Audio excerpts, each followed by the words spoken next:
कहानी मायका। माँ के हाथों से कंघी लेते हुए सुजाता कुछ दम्भ भरे स्वर में बोली, लाओ माँ, मैं तुम्हारे बाल बांध देती हूँ।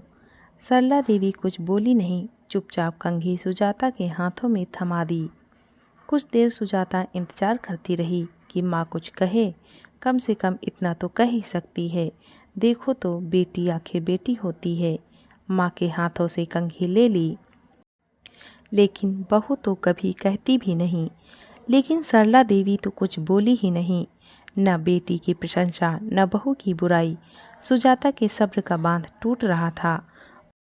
उसके मन में बचकानी सोच हिलोरे ले रही थी। वह सोचने लगी, अभी 6 महीने पहले जब उसकी शादी नहीं हुई थी तो पूरे घर के सदस्यों की जुबान पर उसका ही नाम रहता था। पापा की चाय से लेकर भाई के लंच तक की जिम्मेदारी उसी की रहती थी। माँ की थायराइड की दवा तो वही याद दिलाती थी। खाने में क्या बनना है, इस चिंता से तो माँ मुक्त ही रहती थी। जो तेरा जी चाहे बना ले, यही माँ का जवाब रहता था। भाई और पापा भी हर काम में उससे सलाह जरूर लेते थे। वह शादी करके ससुराल क्या गई और 2 महीने बाद ही भाई की शादी क्या हो गई कि सारे मायने ही बदल गए। जब वह ससुराल से आ रही थी तो रास्ते भर सोचते आई थी कि सभी उसकी कमी महसूस कर रहे होंगे। वो जितना ख्याल सबका रखती थी, भला बहू थोड़े ही रखती होगी। पापा अखबार के साथ चाय के लिए बहू की राह तकते रहे होंगे। माँ को भी अपनी दवा याद रहती भी होगी या नहीं। खैर, जाऊंगी तो माँ भी अपने मन का दर्द बांटकर जी हल्का कर लेंगी। आखिर माँ पापा को बेटी और बहू में फ़र्क तो नज़र आ ही गया होगा। पता नहीं कैसे वे लोग एडजस्ट कर रहे होंगे।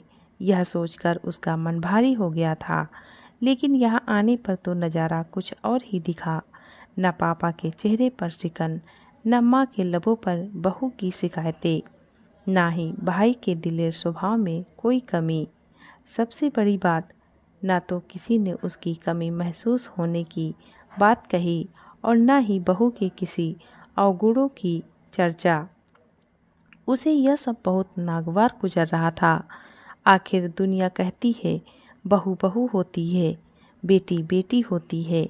कंघी करते करते इन्हीं सब बचकानी सोचों के ज्वार मन में उमड़ते घुमड़ते आखिर बल्लभों से बोल फूट ही पड़े, देखो तो माँ, बहू तो आपको कंघी करते देखकर भी निकल गई, लेकिन मैं आपका बाल बांधने आ गई ना।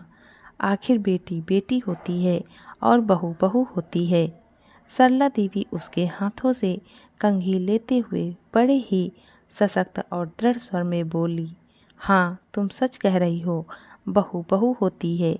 जब मैं बीमार पड़ती हूँ तो माथे पर पट्टी रखने बहू ही आती है। दूध का गिलास लेकर मेरे सामने मेरी बहू ही खड़ी रहती है। तुम्हारे पापा और भाई की हर ज़रूरतों का ध्यान बहू ही रखती है। बेटी अपने घर से आकर हमारा ख्याल, हमारी सेवा नहीं करती है।